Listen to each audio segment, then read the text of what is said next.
చాలా మందికి చాలా తెలియదు డాక్టర్ గారు. సోషల్ మీడియాలో ఈ డిజిటల్ ప్లాట్ఫామ్స్ వచ్చాక ఎవరు ఏది పెట్టి అరే తగ్గిపోతుంది పోతే అనగానే they use to buy and use. So anti fungal plain anti fungals use చేయాలి ఈ ఇన్ఫెక్షన్స్కి. సో అదొకటి గుర్తుంచుకోండి. అండ్ అదే ఫార్మసీ, ఇది ప్రాబ్లం ఏమో ఎప్పుడు వస్తుంది అంటే ఫార్మసీకి వెళ్తే అన్న అక్కడ దురద వస్తుంది మాకు ఏదన్నా క్రీమ్ ఇవ్వండి అంటే వాళ్ళ దగ్గర ఉన్న ఆ క్రీమ్ ఇచ్చేస్తారు. It's like all mix fruit juice అనమాట, అన్నీ ఉంటాయి దాంట్లో. సో ఏదో ఒకటి వర్క్ చేస్తుందని వాళ్ళు ఇచ్చేస్తూ ఉంటారు.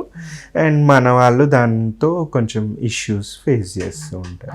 ఇప్పుడు మనం ఎట్లా జాగ్రత్త తీసుకోవచ్చు అంటారు వీటి నుంచి ఉపశమనం పొందడం? సో ఎస్పెషల్లీ వర్షాకాలంలో వీటికి జాగ్రత్తలు ఏంటి అంటే మనము బేసిక్గా స్నానం చేశాక పొడిగా తుడుచుకోవాలి. ఫస్ట్ థింగ్ డ్రైగా తుడుచుకోవాలి. అండ్ మన అండర్ గార్మెంట్స్ అవన్నీ డ్రై అయినాకనే వేసుకోవాలి, కంప్లీట్ డ్రై అయినాకనే వేసుకోవాలి.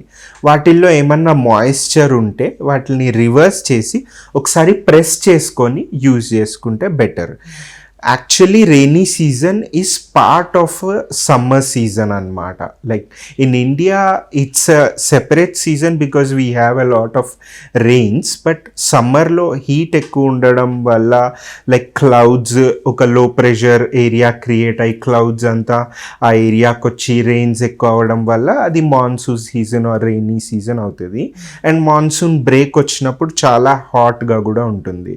So what we advise is అస్సలు టైట్ క్లోత్స్ వేసుకోవద్దు, లూజ్ క్లోత్స్ వేసుకోవాలి. Cotton clothes better, okay, rainy సీజన్లో కూడా.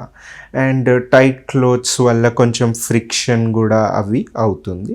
ఆ రింగ్ వర్మ్ అనేది అది పోవట్లేదు అనేవాళ్ళు ఈ ప్రికాషన్స్ వాడితే బెటర్. అదర్స్ లైక్ ఆ ప్రాబ్లం లేని వాళ్ళు you can definitely use whatever clothes you love to wear, okay. And and ఒక పౌడర్ కూడా ఉంటుంది, యాంటీఫంగల్ పౌడర్, క్యాండిడ్ పౌడర్ అని, క్లాట్రిమజోల్ పౌడర్. అది అప్లై చేసుకుంటూ ఉంటే ప్రైవేట్ పార్ట్స్లో అది రాకుండా ఉంటుంది. ఇది కామన్గా వచ్చే వాళ్ళకి.